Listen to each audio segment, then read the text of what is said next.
رمضان کے آخری عشرے کی 5 طاق راتوں میں سے کوئی ایک رات ہے۔ ہم اللہ کریم سے دعا کرتے ہیں کہ رب کریم ہم سب کا جمع ہونا اپنی بارگاہ میں قبول فرمائے، آج کی رات کی برکت نصیب فرمائے۔ جہنم سے آزادی کا عشرہ ہے، مولا کریم ہم سب کو جہنم سے آزاد عطا فرمائے۔ درود پاک پڑھنے کے بے شمار فضائل و برکات ہیں۔ مصطفیٰ جان رحمت شمع بزم ہدایت صلی اللہ تعالی علیہ وسلم کا ایک بڑا خوبصورت فرمان ہے۔ میرے آقا فرماتے من صلی علیہ صلاۃ واحدۃ صلی اللہ علیہ عشرہ، جو کوئی شخص مجھ پر ایک بار درود پاک پڑھتا ہے اللہ تعالیٰ اس پر 10 رحمتیں نازل فرماتا ہے۔ آقا فرماتے ومن صلی علیہ عشرا صلی اللہ علیہ مئتا، جو مجھ پر 10 بار درود پاک پڑھے رب کریم اس پر 100 رحمتیں نازل فرماتا ہے۔ آگے فرمایا ومن صلی علیہ مئتا صلی اللہ علیہ الفا، جو مجھ پر 100 بار درود پاک پڑھے رب کریم اس پر 1000 رحمتیں نازل فرماتا ہے۔ ملٹیپلیکیشن دیکھیں، ایک درود 10 رحمتیں، 10 درود 100 رحمتیں، 100 درود 1000 رحمتیں، یعنی جو چاہتا ہے کہ مجھ پر رحمتوں کی برسات ہوتی رہے، میں گھر سے نکلوں تو رحمت کی سیکیورٹی میں ہوں، کاروبار پر جاؤں تو رحمت نازل ہوتی رہے۔ آج کل کووڈ کا زمانہ ہے، ہر بندہ چاہتا ہے کہ میں محفوظ رہوں، بچا رہوں، تو جب نبی پاک نے فارمولہ دے دیا ہے کہ درود پڑھتے رہو رحمتیں برستی رہیں گی، تو انشاءاللہ ان بیماریوں اور وباؤں سے بھی محفوظ ہو جائیں گے۔ مگر اس حدیث پاک کا جو اگلا پارٹ ہے نا از مور بیوٹیفل، سبحان اللہ۔ پیارے آقا نے 100 کی لمٹ تک تو کیلکولیشن عطا فرمائی، مگر آگے فرمایا کہ ومن صلی علیہ الفن، جس نے مجھ پر 1000 بار درود پاک پڑھا، زحمت کتفہ کتفی علی باب الجنہ، آقا فرماتے ہیں اس کا کاندھا میرے کاندھے سے جنت کے دروازے پر چھو رہا ہوگا۔ You understand the meaning of that؟ یعنی یہ نہیں فرمایا کہ میرے پیچھے وہ جنت میں جائے گا، میرے غلاموں کے ساتھ وہ جنت میں جائے گا۔ آقا فرما رہے ہیں ایسے ساتھ جائے گا کہ اس کا کاندھا میرے کاندھے سے چھو رہا ہوگا۔ آپ نے صفوں میں اعلان سنا ہوگا کہ کاندھے سے کاندھا ملا لیجئے۔ ہم اپنے برابر والے نمازی سے کاندھا ٹچ کرتے ہیں، it means he is very next to me, بالکل برابر میں ہوتا ہوں جب بھی کاندھا ٹچ ہوتا ہے۔ اللہ اکبر، آقا فرما رہے ہیں جنت میں اسے ساتھ لے کر جاؤں گا۔ پھر کیوں نہ کثرت سے درود پاک پڑھیں، پھر کیوں نہ اپنی زندگی میں درود پاک کو انوالو کریں۔ تو آئیے مل کر محبت کے ساتھ بآواز بلند درود پاک پڑھ لیں۔ صلو علی الحبیب صلی اللہ تعالی علی محمد صلی اللہ علیہ وسلم۔ آج دوسری طاق رات ہے، اور یاد رہے کہ ہر طاق رات میں ایک دعا کثرت سے پڑھنی ہے۔ بی بی عائشہ صدیقہ طیبہ طاہرہ رضی اللہ تعالی عنہا نے نبی پاک سے کوسچن کیا تھا کہ یا رسول اللہ صلی اللہ تعالی علیہ وسلم، اگر میں شب قدر کو پالوں تو کون سی دعا پڑھوں، میں کیا عرض کروں؟ نبی پاک نے وہ دعا تعلیم فرمائی۔ آقا تعلیم فرما رہے ہیں، براہ راست وظیفہ مل رہا ہے دربار مصطفیٰ سے۔ اور میں نے پہلے پروگرام میں بھی عرض کیا تھا کہ جب اس دعا کو کریں اس کے میننگ کے ساتھ کریں، دل سے اس دعا کو کریں۔ اور دعا ویسے بھی جب بھی عربی میں دعا کریں نا تو اس کا معنی پتا ہونا چاہیے۔ آپ اللہ سے مانگ رہے ہیں نا تو آپ کو پتا ہو آپ کیا مانگ رہے ہیں، تو پھر اس کی فیلنگ ہی اور ہوتی ہیں، اور جب فیلنگ ساتھ ہوں، جب کیفیات ساتھ ہوں تو وہ قبولیت کے درجے پر پہنچ جاتی ہیں۔ اس دعا کا معنی کیا ہے؟ اللہم انک عفو، اے رب کریم تو معاف کرنے والا ہے، تحب العفو، اے اللہ تو معافی کو پسند کرتا ہے، فاعف عنی، اللہ مجھے بھی معاف کر دے۔ ان کیفیات کے ساتھ اپنے گناہوں اور اپنے جرموں کو یاد کر کے جب آپ لیلۃ القدر کی طاق راتوں میں جب یہ دعا کریں گے تو انشاءاللہ وہ بڑا کریم ہے، وہ بہت معاف کرنے والا ہے، ہمیں اس کی رحمت سے بڑی امید ہے۔ ارے اپنی ماں اور اپنے والد کے آگے ہم آنسو لے کر جائیں تو وہ ہماری بات مان لیتے تھے، ہم ان کو تنگ بھی کرتے تھے، اگر کوئی غلطی بھی ہو جاتی تھی جب سوری کرتے تھے تو وہ سینے لگا لیتے تھے۔ وہ تو ماؤں سے زیادہ چاہنے والا ہے، وہ تو ہماری ماں کے دل میں رحم ڈالنے والی ذات بھی تو وہی ہے۔ اب اس سے جب مانگیں گے تو وہ کیوں نہ معاف فرمائے گا۔ آئیے مل کر اس دعا کو پڑھتے ہیں۔ اللہم انک عفو کریم تحب العفو فاعف عني اللهم انك عفو کریم تحب العفو فاعف عنا اللهم انك عفو کریم تحب العفو فاعف عنا آمین. صلو علی الحبیب صلی اللہ تعالی علی محمد صلی اللہ علیہ وسلم. تو یہ رات میں جب جب موقع ملے تمام طاق راتوں میں آپ نے یہ وظیفہ پڑھنا ہے. فاعف عنی جب آپ اکیلے پڑھ رہے ہیں تو آپ کہیں گے یا اللہ مجھے معاف کر دے, اور جب مجمع میں پڑھ رہے ہیں تو فاعف عنا اے اللہ ہم سب کو معاف کر دے. تو یہ اس نیت کے ساتھ آپ پڑھیں گے. بہرحال آج جس موضوع کو ہم نے چوز کیا ہے بڑا ہی امپورٹنٹ ٹاپک ہے, اور بات شروع کرتے ہیں بخاری شریف کے ایک نہایت ہی خوبصورت اور ایمان افروز واقعے سے. یہاں میں چھوٹا سا ایک مدنی پھول دے کر آگے نکل جاؤں گا. عقل مندوں کے لیے اشارہ کافی ہے کہ یہ جو میں واقعہ آپ کو سنانے جا رہا ہوں یہ بخاری شریف میں ہے, اور یہ نبی پاک علیہ الصلوۃ والسلام نے صحابہ کرام کو سنایا. اچھا یہ ایک واقعہ نہیں ہے, علماء بیٹھے ہیں, احادیث کی کتابوں میں سینکڑوں واقعات ہیں جو نبی پاک علیہ الصلوۃ والسلام نے صحابہ کرام کو سنائے. بالکل اسی طرح قرآن کے اندر دیکھیں تو مور دین 100 سٹوریز آف قرآن ہیں, 100 سے زیادہ قرآن کے واقعات ہیں. تو اس سے سمجھ کیا آئی؟ سمجھ یہ آئی کہ ہم انسان ہیں اور ہیومن بینگ کی یہ سائیکی ہے, یہ ہماری نفسیات ہے کہ ہم واقعہ سن کے بعد جلدی سمجھ لیتے ہیں. آج دنیا میں بہت زیادہ اسٹڈیز کے بعد یہ طے کیا گیا کہ جناب چھوٹے چھوٹے بچوں کو اگر کوئی بات سکھانی ہے تو ڈائریکٹلی سکھانے کی بجائے اس کی کوئی سٹوری سنائی جائے, اس کے کانسیکوینسز بتائے جائیں کہ دیکھو کسی نے یہ کیا تھا اس کا یہ لاس ہوا, تو وہ بات دماغ میں بیٹھ جاتی ہے. آج اسٹڈیز کی دنیا میں سٹوریز ڈیولپ کی جا رہی ہیں. میرا نقطہ یہ ہے کہ جناب کرٹیسزم کرنے والے جنہوں نے نہ قرآن پڑھا نہ حدیث پڑھا, اگر کوئی واعظ, اگر کوئی عالم, اگر کوئی مبلغ اپنے بیان میں کوئی واقعہ سنا دے تو کہتے دیکھو بھائی یہ واقعہ سناتے ہیں, قرآن حدیث کی بات نہیں کرتے. اللہ کے بندوں قرآن واقعات سے بھرا ہوا ہے, احادیث واقعات سے بھری ہوئی ہیں, اور واقعات سنانے کا مقصد یہ ہے کہ بات ایگزامپل سے جلدی سمجھ آ جاتی ہے. تو آج میں اپنی طرف سے نہیں بخاری شریف کا واقعہ سنانے جا رہا ہوں, اور سبحان اللہ اگر اس ایک واقعے پر میں اگلی ساری طاق راتیں بیان کرتا رہوں تو اتنے مدنی پھول ہیں اس واقعے میں. ماجرا کچھ یوں تھا, میں اس واقعے کا خلاصہ پیش کر رہا ہوں. نبی پاک علیہ الصلوۃ والسلام نے بتایا 3 دوست تھے, وہ سفر پر گئے, اور جب سفر پر گئے تو انہوں نے دیکھا کہ راستے میں رات ہو گئی, تو انہوں نے ٹھہرنے کے لیے کوئی جگہ تلاش کرنا شروع کی. آج تو بڑا ماڈرن زمانہ ہے, ہم کہیں ٹریول پر جائیں, بائی روڈ جائیں, دنیا میں کہیں بھی ہوں, رات گزارنی ہو تو موٹیل, ہوٹل یا کوئی نہ کوئی ریسٹ ہاؤس مل جاتا ہے. اس زمانے میں تو ایسا تھا نہیں, کیونکہ نبی پاک کو بھی آلموسٹ 1450 سال آپ کے دور کو ہو گئے, اور آقا پچھلے دور کا واقعہ سنا رہے ہیں. It means thousands years ago, اتنی پرانی بات ہے. تو اس زمانے میں تو ایسا کچھ نہیں تھا. اس زمانے میں لوگ کہاں رکتے تھے؟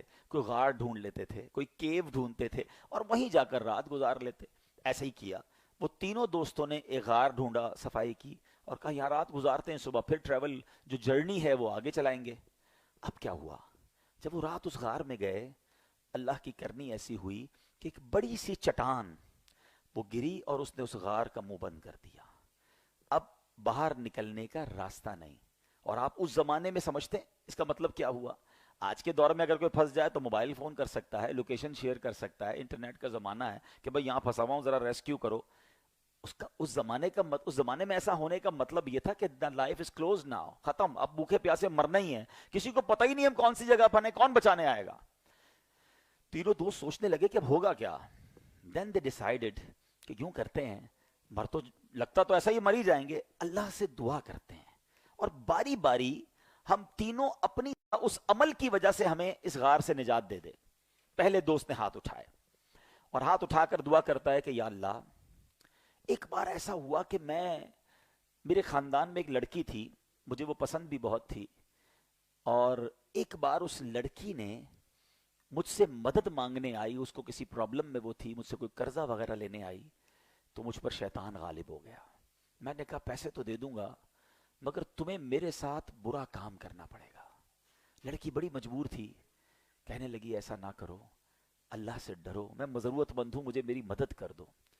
وہ شخص کہتا ہے یا اللہ میرے پاس قابو بھی تھا، کنٹرول بھی تھا، وہ لڑکی راضی بھی ہو گئی تھی، مگر بیچاری نے کہا مجھے کہ اللہ سے ڈرو، ایسا نہ کرو۔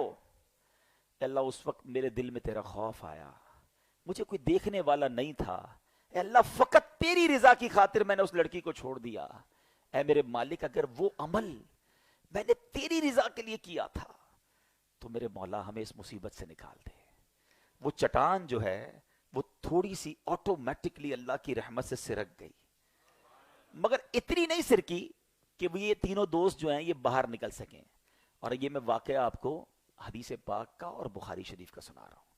اب بات کرتے ہیں دوسرے دوست کی۔ اس نے ہاتھ اٹھایا، کہتا یا اللہ عز و جل، میں جنگلوں میں لکڑیاں وغیرہ کاٹنے جاتا تھا، اور جب وہاں سے لکڑیاں کاٹ کر کام کاج کر کے رات دیر سے آتا تھا تو میں اپنے والدین کو سب سے پہلے بکریوں کا دودھ نکال کے پیش کرتا تھا، اور اس کے بعد میں اپنے بچوں کو دودھ پلاتا تھا۔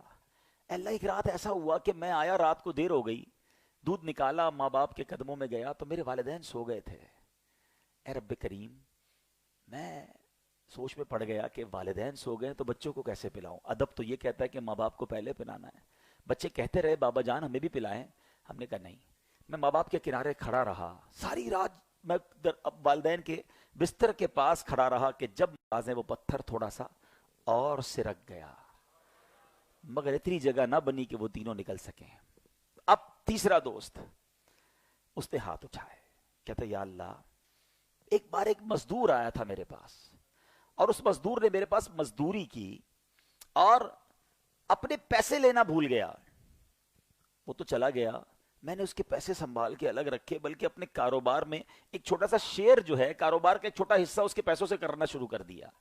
بہت عرصے کے بعد اس مزدور کی یاد آیا اسے، وہ آیا مجھے کہنے لگا صاحب یاد ہے کچھ عرصہ پہلے آپ کے پاس آیا تھا، مزدوری کی تھی، تھوڑے پیسے میرے باقی ہیں۔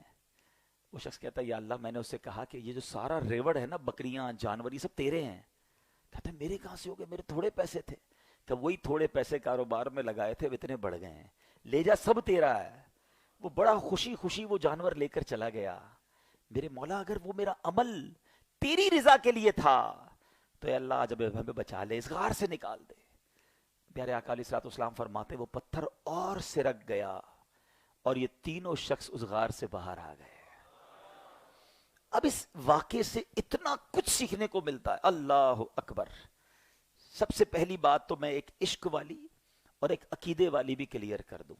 بہت شیطان ہے نا، مسکنسیپشنز بڑے کلیئر ڈالتا رہتا ہے دماغ میں۔ ان تینوں لوگوں نے اللہ کی بارگاہ میں اپنے نیک عمل کا واسطہ پیش کیا، ایسا ہی ہے جو انہوں نے خود کوئی نیکی کی تھی اس کا واسطہ، اس کا وسیلہ اللہ کی بارگاہ میں پیش کیا۔ اور یہ واقعہ سنا کون رہا ہے؟ نبی پاک علیہ الصلوۃ والسلام۔ کس کو سنا رہے ہیں؟ صحابہ کرام کو۔ کون سی کتاب میں ہے؟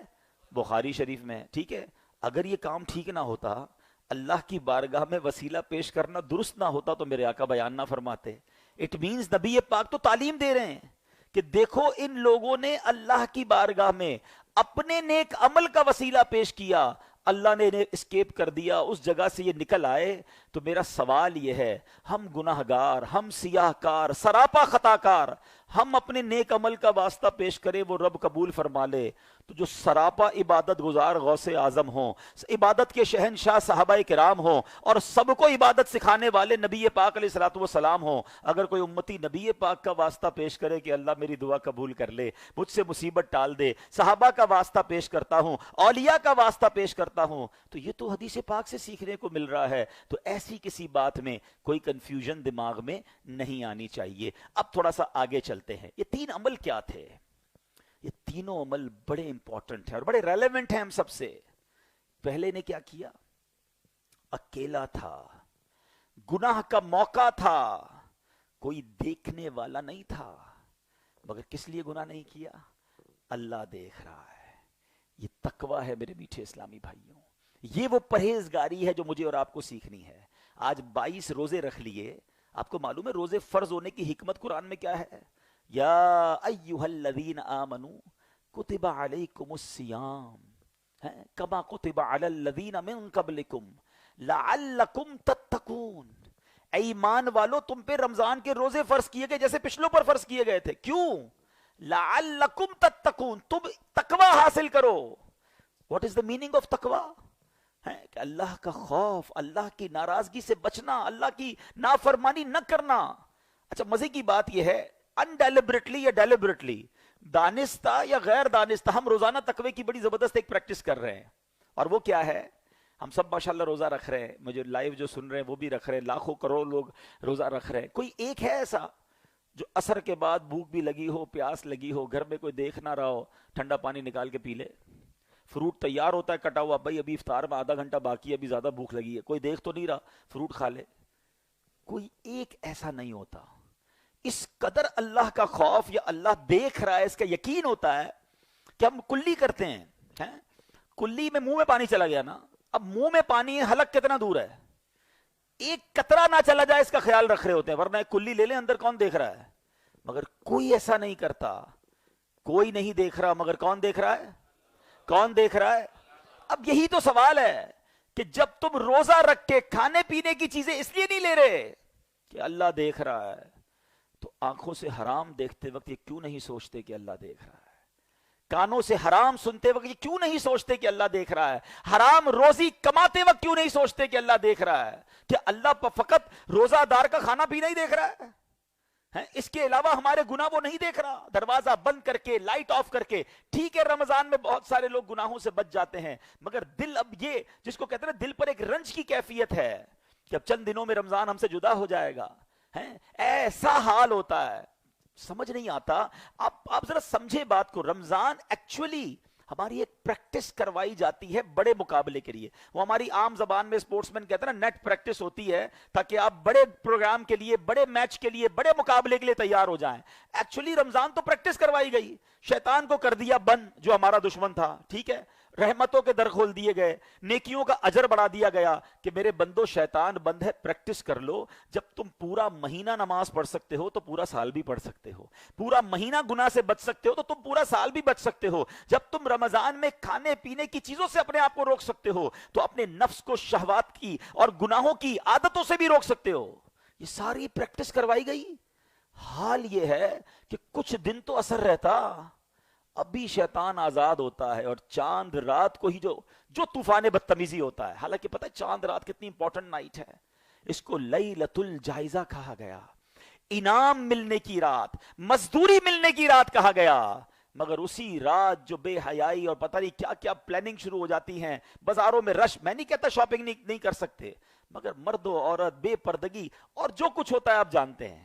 یہ رات تو رونے کی تھی، یہ رات تو اللہ سے عرض کرنے کی تھی کہ مولا سارا مہینہ کر کچھ نہیں سکا، آج مزدوری ملنے کی رات ہے، اے اللہ جو نیکوں کو ملے اس میں مجھے بھی عطا کیجیے، مجھے محروم نہ کیجیے. اس بار لیلۃ الجائزہ کو ضائع مت کیجیے گا.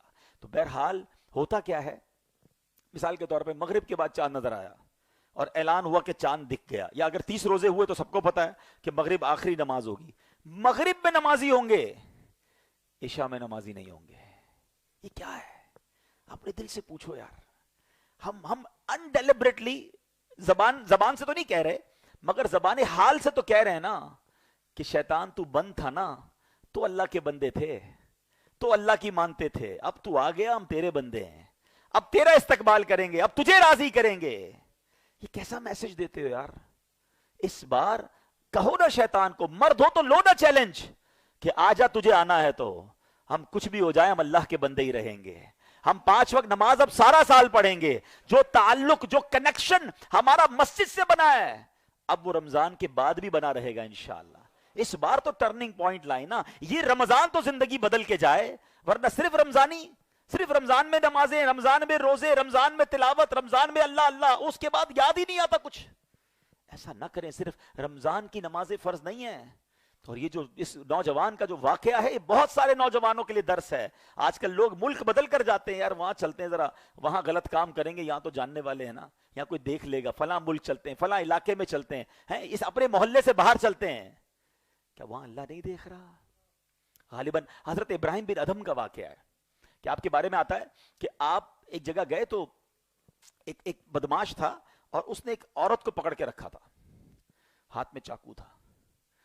تو سارے لوگ ڈر رہے تھے، دور کھڑے تھے. تو وہ بزرگ قریب گئے، اس کے کان میں کچھ کہا اور وہ بدماش تھر تھر کانپنے لگا. اس کے ہاتھ سے وہ چاقو بھی گر گیا، عورت بھی بچ گئی، واپس آ گئی. تھوڑی دیر بعد اس کو ہوش آیا تو لوگوں نے اس کو کہا کہ تم بے ہوش کیوں ہو گئے تھے؟ کہ یہ بتاؤ وہ کون تھے جو میرے قریب آئے تھے؟ کہ وہ تو زمانے کے ولی حضرت ابراہیم بن ادم تھے. تم یہ تو بتاؤ تمہیں کہا کیا انہوں نے؟ کہ بس انہوں نے ایک جملہ کہا تھا کہ جو تو اس وقت کر رہا ہے وہ اللہ دیکھ رہا ہے. بس وہ جملہ سنا اور میں تھر تھر کانپنے لگا. کاش 23ویں شب میں ایک دعا کرتا ہوں، آمین کہہ دینا. اللہ کرے کہ جب بھی گناہ کرنے کا جی چاہے نا، دل سے ایک آواز آ جائے کہ جو تو کر رہا ہے نا وہ اللہ دیکھ رہا ہے. بس یہ اللہ دیکھ رہا ہے، یہ کانسیپٹ بلٹ اپ ہو گیا نا جس دن. اور پھر ایسے بدبخت بھی نہ بن جائیں کہ دل تو کہے اللہ دیکھ رہا ہے پھر بھی گناہ کریں، پھر رک بھی جائیں. اللہ گناہ سے بچنے والا بنا دے. سیکنڈ جو دعا تھی، اس بندے نے کیا کیا تھا؟ ماں باپ کی خدمت کی تھی.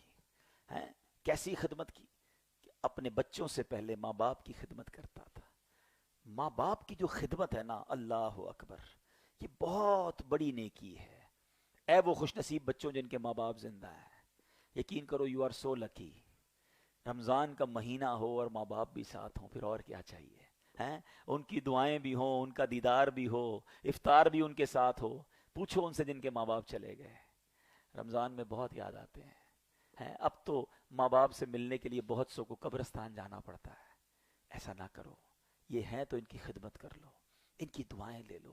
کتنی بڑی ہستی ہیں. ذرا سوچو، حدیث پاک کا مضمون ہے کہ جو بچہ ماں باپ کو محبت کی نگاہ سے دیکھتا ہے، اللہ کے حبیب علیہ الصلوۃ والسلام فرماتے ہیں اسے مقبول حج کا ثواب عطا دیا جاتا ہے. صحابہ کرام نے سوال کیسا کیا؟ وَإِن نَظَرَ كُلُّ يَوْمٍ مِئَةَ مَرَّةٍ. حضور کوئی اگر اپنے ماں باپ کو 100 بار دیکھ لے، ماں باپ تو گھر میں ہے نا، بار بار دیکھ سکتا ہے. نبی پاک نے کیا فرمایا؟ اللہ اکبر و اطیب، اللہ بہت بڑا اور پاک ہے. اگر کوئی 100 بار بھی دیکھے اللہ 100 حج کا ثواب عطا فرماتا ہے. ہائے ہائے ہائے، گھر میں ماں باپ. اچھا اب ذرا سمجھداری والی بات سمجھو نا. محبت سے دیکھنے پر حج کا ثواب ہے تو پیر دبانے کا ثواب کتنا ہوگا؟ کھانا کھلانے کا اپنے ہاتھ سے ثواب کتنا ہوگا؟ ان کو ہاسپٹل لے جانے کا ثواب کتنا ہوگا؟ ان کی ویل چیئر چلانے کا ثواب کتنا ہوگا؟ کبھی والد صاحب کو پکڑ کر اٹھانے کا ثواب کتنا ہوگا؟ کبھی سوچا آپ نے؟ اتنی نیکیاں ہیں تمہارے گھر میں. حدیث پاک کا مضمون ہے، میرے آقا فرماتے ہیں ماں باپ ہی تیری جنت ہے، ماں باپ ہی تیری دوزخ ہے. اٹ مینز ماں باپ کی خدمت کر لی نا، ان کو راضی کر لیا تو پھر جنت ہے.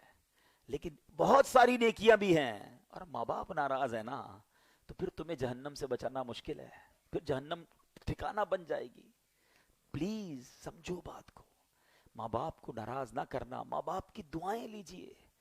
خوش نصیب ہو آپ جن کے ماں باپ حیات ہیں، ان کی خدمت کریں، ان کی دعائیں لیں. یہ راضی تو رب راضی. اگر یہ ناراض ہو گئے، اور ماں باپ کی خدمت وہ عمل ہے کہ جو بندہ اپنے ماں باپ کا ادب اور خدمت کرتا ہے، اللہ پاک یہ نعمت اس کے بچوں میں اسے دکھاتا ہے. یہ بکافات عمل ہے. جو اپنے ماں باپ کے ناراض کرتا ہے، پھر اس کے بچے بھی اس کے نافرمان ہو جاتے ہیں. آج تو بوڑھے باپ، کتابوں میں پتہ کیا لکھا ہے؟ باپ کا ادب یہ لکھا ہے کہ باپ کے آگے بیٹا ایسا رہے جیسے غلام رہتا ہے. غلام کا مطلب کیا ہوتا ہے؟ Always ready to serve, ready, تیار ہوں میں خدمت کے لیے. مگر آج حال یہ ہو گیا کہ بوڑھے باپ جو ہے وہ بیٹے کے آگے غلام نظر آتا ہے کہ بیٹا تھوڑا میرا کام کر دے. نہیں ابو نہیں ہے، میرے بس ٹائم نہیں ہے. ارے تھوڑے پیسے دے دے، یہ تو میرے ہیں، آپ نے کیا کمایا تھا؟ میرے ہیں. کیا ماں باپ کو یہ کہیں گے کہ یہ میرے ہیں اور یہ آپ کے ہیں؟ کبھی زندگی میں یہ مت کہنا. ہم جو کچھ ہے وہ ماں باپ کی وجہ سے ہیں. یقین مانے بہت خوش نصیب ہے وہ بچے کہ جن کو ماں باپ نے خدمت کا موقع دیا ہو. بہت سارے ماں باپ تو وہ ہیں جو بڑھاپے تک پہنچنے سے پہلے، معذوری اور کمزوری تک پہنچنے سے پہلے بچوں کی خدمت کرتے کرتے ہی خود چلے جاتے ہیں، موقع ہی نہیں دیا. اگر آج تمہارے ماں باپ نے تمہیں کوئی خدمت کا موقع دیا ہے تو اس کو سعادت سمجھنا. ہمارے پیسوں کا نصیب ہے کہ وہ ماں باپ پہ خرچ ہو جائے. ہم سوچے نا، اگر میں یہ کہوں کہ یہ میں نے کمایا تھا، ابو آپ نے تو نوکری کی، میں کاروبار کرتے بڑا ہوا، سب کچھ میں نے سیٹ اپ کیا ہے، آپ تو غریب پیسے والے تھے، پیسے ہی نہیں تھے آپ کے پاس. اگر باپ کو یہ کہو گے تو باپ نے اس وقت تو یہ نہیں کہا تھا جب میں بے لباس پیدا ہوا تھا. آپ اور میں بغیر کپڑوں کے پیدا ہوئے تھے، باپ ہی نے تو کپڑے پہنائے تھا، نوالے کھلائے تھے، لباس پہنایا تھا، انگلی پکڑ کر چلایا تھا. کسی موقع پر والد نے یہ نہیں کہا کہ یہ میرے اور یہ تیرے ہیں. ارے وہ تو یہی کہتا رہا بیٹا جو کچھ میرا ہے سب تیرا ہے. اور آج تم تھوڑے مالدار ہو گئے, تھوڑی عزت مل گئی, تھوڑا مقام مل گیا, تو ماں باپ کو کہتے ہو یہ میرا ہے. کبھی نہ کرنا. یہ بوڑھے ماں باپ کو ایک یقین دلا دو, وہ کچھ نہیں لے جائیں گے تمہارا, ایک آنر دے دو انہیں کہ میں جو کچھ ہوں نا ابو جان وہ آپ کی وجہ سے ہوں, اور میرے پاس جو کچھ ہے, میری ماں, میرے والد, یہ سب آپ کا ہے. یقین کرو یہ جو آنر ہے نا, یہ جو اعزاز ہے, یہ جو فخر ہے, بڑھاپے میں نے یہ تو دے دو. لیکن بڑھاپے میں ہی ماں باپ کو جتایا جاتا ہے, بتایا جاتا ہے کہ یہ آپ کا گھر ہے, یہ آپ کی چیزیں, یہ میری ہیں, یہ میں نے کمائی ہیں. نہ کریں ایسا. خدا را ماں باپ کی دعائیں لیجئے. ماں باپ راضی ہو گئے تو رب راضی ہو جائے گا. اور اگر ماں باپ ناراض ہے نا, پلیز دنیا میں منا لو. چلے گئے تو کیسے مناؤ گے؟ پھر یاد آئیں گے, پھر خدمت بھی یاد آئے گی. اور جن کے ماں باپ چلے گئے ہیں خوب دعائیں کریں, ایصال ثواب کریں, ان کے لیے صدقہ و خیرات کریں. میں تو کئی بار مشورہ دیتا رہتا ہوں کہ ہمارے ماں باپ نے ہمیں دنیا میں گھر دیے نا, اللہ نے جس کو نوازا ہے نا وہ اپنے ماں باپ کو جنت کا گھر لے کے دے دے. وہ کیسے؟ اللہ کے حبیب علیہ الصلوۃ والسلام فرماتے ہیں جو اللہ کے لیے مسجد بناتا ہے اللہ اس کے لیے جنت میں گھر بناتا ہے. تو اللہ نے نوازا ہے نا, بے شک چھوٹی سی کہیں غریب علاقے میں بنا لو, اپنے ماں باپ کے نام کی بنا دو تاکہ اللہ انہیں جنت میں گھر عطا کر دے. دیکھو ہم نکمے لوگ ہیں, ہم روز ان کے لیے ایصال ثواب نہیں کر سکیں گے, کبھی یاد آئے گا کبھی نہیں آئے گا, مگر مسجد بن گئی نا, اذانیں ہوتی رہیں گی, سجدے ہوتے رہیں گے, قیامت تک یہ نیکیاں چلتی رہیں گی, اور میری ماں کو اور میرے والد کو قبر میں ثواب ملتا رہے گا. اور میرے رب کے خزانے کتنے بڑے ہیں, ایسا نہیں کہ کوئی بچہ ماں باپ کے لیے مسجد بنائے تو ماں باپ ہی کو جنت میں گھر ملے گا. وہ رب کریم بہت بڑا ہے, اس کے خزانے بھرے ہوئے ہیں, جو مسجد بنائے گا اللہ اسے بھی جنت میں گھر عطا فرمائے گا. تو یہ ماں باپ کے لیے فکر کیا کرو. عید آئے گی, ہیں ماں باپ کو تحفہ دیتے ہیں نا, پتہ نہیں دیتے نہیں دیتے, دینا چاہیے. اچھا جن کے ماں باپ چلے گئے آپ کیا تحفہ دیں گے؟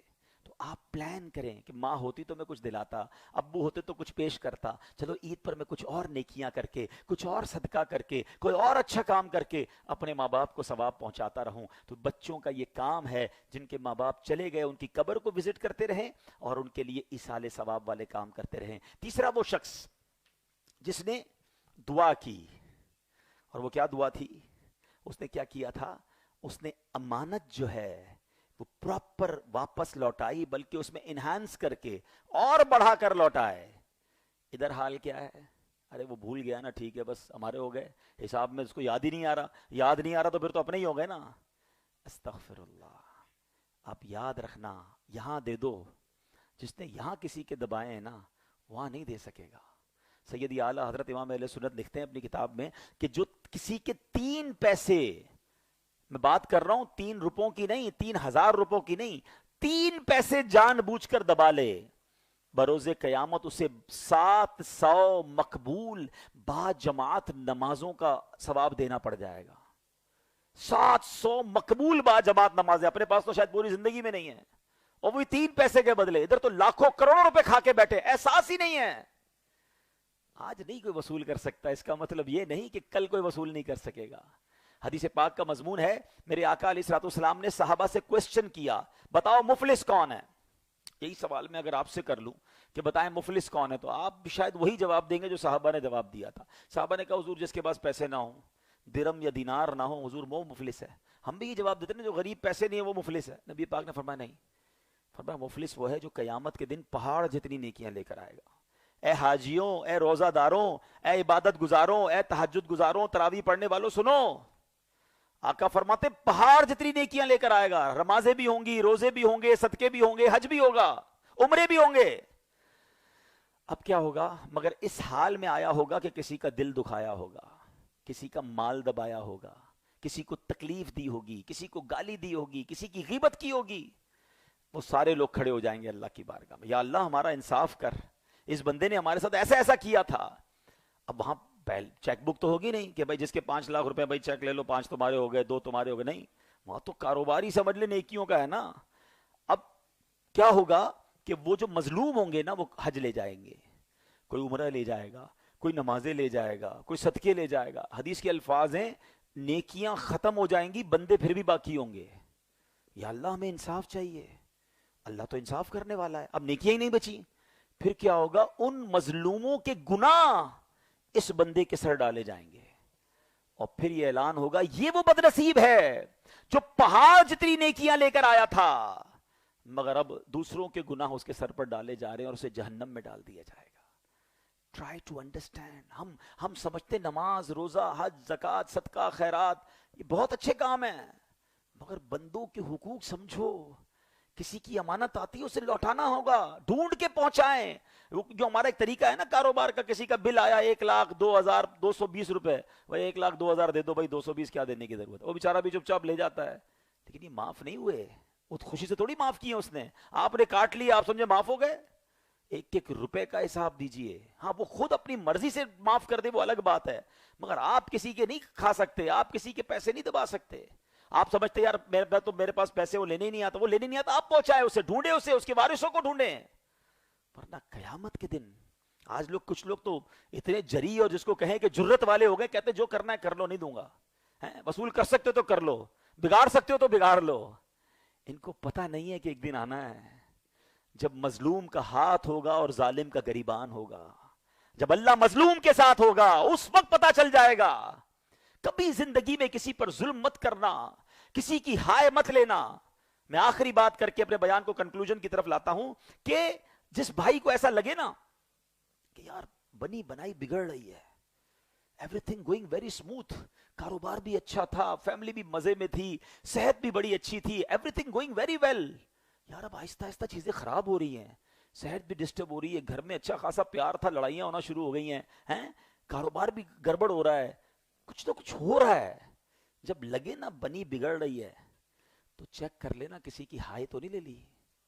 ہاں مظلوم ہوتا کمزور ہے، مگر اس کی پکار عرش تک جاتی ہے۔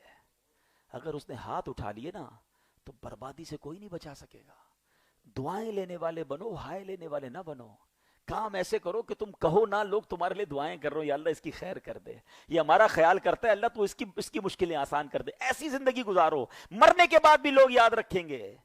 مگر ادھر بندہ کہتا ہے میرے آگے پیچھے گارڈ، میرے تعلقات، مجھ سے کون پہنچ سکتا ہے؟ تجھ سے کوئی نہیں پہنچ سکتا، مگر رب کی لاٹھی بے آواز ہے، اس کا حساب جب ہوگا، جب تجھے پتا چلے گا۔ تو زندگی میں کبھی کسی کا حق نہ مارنا، یہ دعا سکھا رہی ہے مجھے اور آپ کو کہ اس بندے نے اس امانت کو بچا کے رکھا اور کتنا بڑا کر واپس لوٹایا۔ تو خدا را کتنا ہی بڑا مقام آپ کا کیوں نہ ہو جائے، کسی غریب آدمی کا بھی حق ہماری طرف نہیں، ڈر جایا کریں کہ یار میرا کوئی لے جائے خیر ہے، میری طرف کسی کا نہیں آنا چاہیے۔ تو بہرحال یہ تینوں باتیں آپ نے یاد رکھنی ہیں، یہ تینوں دعائیں یاد رکھنی ہیں کہ پہلے نے کیا کیا، اللہ دیکھ رہا ہے اس لیے گناہ چھوڑ دیا، دوسرے نے ماں باپ کا ادب کیا، اور تیسرے نے امانت کو پراپر لوٹایا۔ یہ تین وہ اوصاف ہیں، یہ وہ تین کام ہیں، اگر آپ کی زندگی میں داخل ہو گئے، آپ کے سامنے بھی چٹان آ جائے، آپ کے سامنے بھی طوفان آ جائے، میرا رب وہ چٹان بھی ہٹا دے گا، وہ طوفان بھی ٹال دے گا۔ اچھا آخری بات، اس پوری جو گفتگو تھی، یہ پورا واقعہ تھا، اس کا مین سینٹرل آئیڈیا کیا تھا کہ الدعاء مخ العبادہ، دعا عبادت کا مغز ہے۔ الدعاء سلاح المومن، حدیث پاک ہے، دعا مومن کا ہتھیار ہے۔ پھنس جاؤ نا، پریشان ہو تو اللہ سے مانگو نا۔ ہمارا پرابلم یہ ہے، ہم سب سے مانگتے، ہم رب سے نہیں مانگتے۔ ہم کتنی بڑی بھی مصیبت میں آ جائیں رب کی بارگاہ میں سر نہیں جھکاتے، حالانکہ رب کی شان دیکھو، قرآن میں رب فرماتا ہے ادعونی استجب لکم، تم مجھ سے مانگو میں تمہیں عطا فرماؤں گا۔ اچھا کمال دیکھو، دنیا میں ہم کسی سے ایک بار مانگے نا، یار مدد کر دو، اچھا بھائی لے لو، تھوڑے دنوں بعد یار وہ ختم ہو گئے، تھوڑی اور چاہیے، یار ابھی تو دیے تھے پھر آ گئے، چلو لے لو، تیسری بار ارے اس کی تو عادت ہو گئی ہے مانگنے کی، چوتھی بار بندے کا موبائل ہی بلاک، نمبر ہی بلاک۔ یہ ہے دنیا، ہیں 2-4 بار مانگو تو دنیا والے ناراض ہو جاتے ہیں۔ میرے رب کی شان دیکھو، اللہ فرماتا ہے جو جتنا مانگتا ہے اتنا مجھے پسند آتا ہے۔ کثرت سے دعا مانگنے والے کو رب راضی ہوتا ہے، اس کی شان دیکھو، جو اس سے نہیں مانگتا وہ اس سے ناراض ہوتا ہے۔ پھر بھی ہم دنیا کے پیچھے بھاگتے ہیں، جس رحمان کے خزانے بھرے ہوئے ہیں، جس کی جناب جو ساری دنیا کو عطا فرما رہا ہے، ہم اس کی بارگاہ میں سر نہیں جھکاتے۔ تو دعا میں کنجوسی نہ کریں، ہمیشہ مانگے اور دل سے مانگے، رچ کے مانگے، وہ کریم ہے، وہ مانگنے والے کو پسند کرتا ہے، اور دعا ہی ہے جو آپ کی بڑی بڑی مصیبتیں ٹال دے گی۔ مگر یہاں پرابلم کیا ہے، دعا مانگنے بھی تو نہیں آتی، دعا مانگنی بھی ہے اور فوری قبول بھی کروانی ہے. یار آج مانگی ابھی تک نہیں ہوئی, قبول گھنٹے گن رہے ہوتے ہیں لوگ. دیکھیں دو تین باتیں سمجھ لیں. دعا, حدیث پاک کا مضمون ہے, دعا تین باتوں سے خالی نہیں ہوتی. یا تو جو آپ مانگے وہ مل جاتا ہے, یا بندے کا کوئی گناہ معاف کر دیا جاتا ہے, یا ایک روایت میں یہ بھی آتا ہے کہ کوئی بلا آ رہی ہوتی ہے وہ ٹال دی جاتی ہے, یا اس بندے کے لیے کوئی ایسا ثواب قیامت کے دن جمع کر دیا جاتا ہے. روایتوں کے الفاظ ہیں, بندہ قیامت کے دن جائے گا تو پہاڑ جتنی نیکیاں دیکھے گا, کہے گا یا اللہ یہ میں نے تو نہیں کی تھی. کہ یہ وہ دعائیں جو تم نے دنیا میں مانگی تھیں وہ ہم نے اس کا ثواب آخرت کے لیے جمع کر رکھا ہے. کہتا کاش میری دنیا میں کوئی دعائی قبول نہ ہوتی, اتنا ثواب اتنا اجر. It means whenever we make دعا, ہماری ہر دعا میں فائدہ ضرور دے رہی ہے. اچھا اب جو میں مانگ رہا ہوں وہ نہیں ملتا, وہ انسان جو نا فوری طور پہ رزلٹ چاہیے. تو یہ بات آج سمجھ لو, بہت بڑی مسکنسپشن آج آپ کی کلیئر ہو جائے گی. مثال کے طور پہ لوگ کہتے ہیں حضرت آپ نے تو کہا تھا تاک رات کو دعا قبول ہوتی ہے, ہم نے تاک رات کو مانگی پھر بھی قبول نہیں ہوئی. ہیں کعبے کو دیکھ کر دعا مانگو, میں تو کعبے کو دیکھ کر پہلی نظر میں دعا مانگی یا اللہ بیٹا دے دے, 10 سال ہو گئے بیٹا ہی نہیں ملا. ہیں میں تو فلاں مزار پہ بھی گیا, فلاں بزرگ سے بھی دعا کرائی, عرفات کے میدان میں دعا کی. یہ جو وسوسے ہیں نا یہ انسان کو اللہ سے دور کر دیتے ہیں. اب اس کا جواب سن لو, آج انشاءاللہ کلیریفائی ہو جائے گا. ٹھیک ہے, آپ کا ایک چھوٹا بیٹا ہو یا بھائی ہو, اس کا گلا خراب ہو, ٹھیک ہے, بہت زیادہ فلو ہو اسے, اور وہ ضد کرنے لگے کہ ابو جی میں نے آئس کریم کھانی ہے, میں نے ٹھنڈا شربت پینا ہے. ہاں بتائیے پلائیں گے؟ ہیں وہ رو رہا ہے, نہیں نہیں مجھے کھانا ہے, آپ کھلائیں گے؟ اچھا ایک دوست برابر میں بیٹھا ہے, وہ کہہ رہا ہے یار کیسے ظالم باپ ہو یار, بیٹا رو رہا ہے اس کو کیوں نہیں کھلاتے آئس کریم. آپ ایک جواب دیتے ہیں, میں والد ہوں, مجھے پتا ہے اس کو کب کیا دینا ہے. ایسا ہی ہے نا. اب ذرا میرا جملہ دل پر ہاتھ رکھ کے سننا, تم والد ہو, تمہیں پتا ہے کب بیٹے کو کب کیا دینا ہے, میرے مالک کو نہیں پتا مجھے کب کیا دینا ہے. ہیں ہمیں پتا ہے یہ بچہ رو رہا ہے, رونے دو اسے, اس کو دوں گا تو یہ اور بیمار ہو جائے گا. میں بھی رو رہا ہوں یا اللہ مال دے دے, وہ نہیں دے رہا, کیا پتا وہ مال ملنا تھا اور ایمان جانا تھا.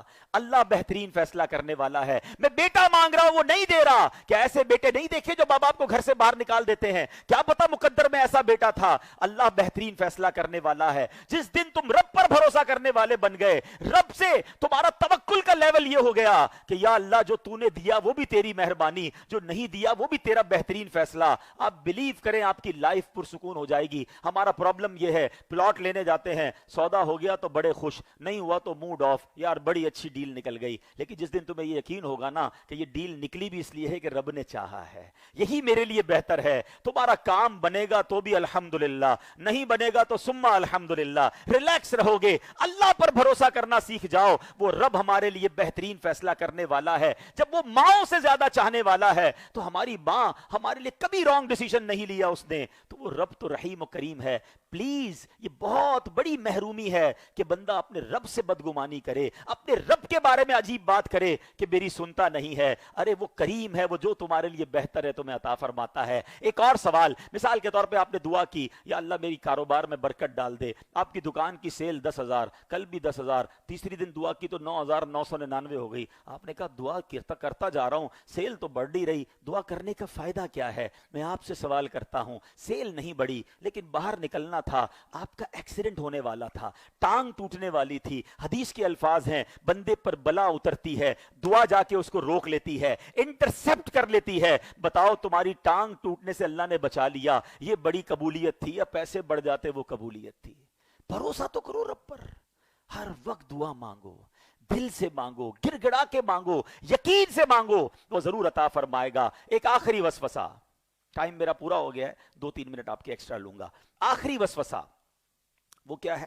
وسوسے تو بہت سارے ہیں, آج کے بیان کا آخری وسوسہ, پھر کسی اور بیان میں اس کو کنکلوڈ کریں گے.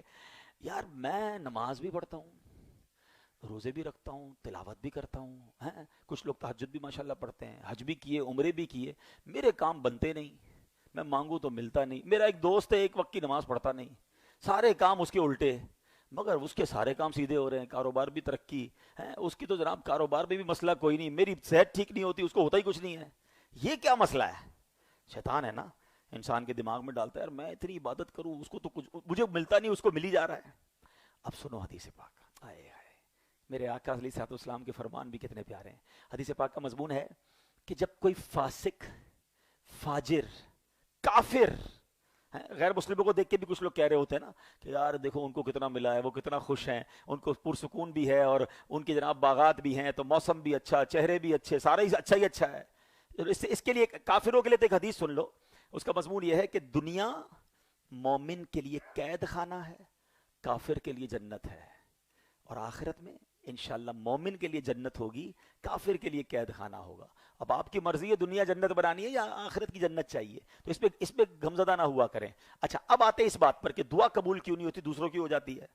تو اللہ کے حبیب علیہ الصلوۃ والسلام فرماتے جب کوئی فاسق، حدیث کا مضمون، جب کوئی فاسق، فاجر، کافر اللہ سے دعا مانگتا ہے تو اللہ فرشتوں سے فرماتا ہے اس کا کام جلدی کر دو، مجھے اس کا مانگنا پسند نہیں آ رہا، اس کی آواز پسند نہیں ہے، اس کا پکارنا پسند نہیں ہے.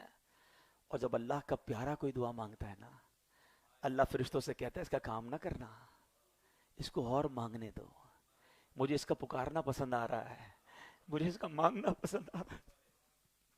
میں آپ سے ایک سوال کرتا ہوں، خدا کی قسم مجھے جو مانگو کچھ نہ ملے، ایک بار اللہ فرشتوں سے کہہ دے کہ میرے اس بندے کو مانگنے دو، مجھے اس کا مانگنا پسند آ رہا ہے، میری تو زندگی وصول ہو گئی نا. میرے مالک کو میرا مانگنا پسند آ رہا ہے، اور کیا چاہیے مجھے.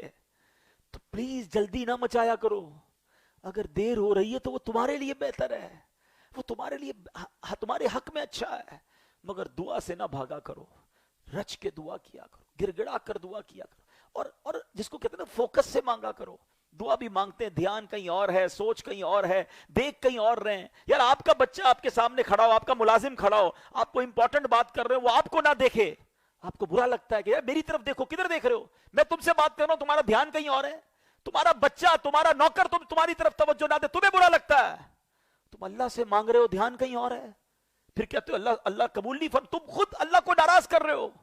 دعا مانگو عاجزی سے، انکساری سے، مالک حقیر گناہگار تیرا بندہ ہوں.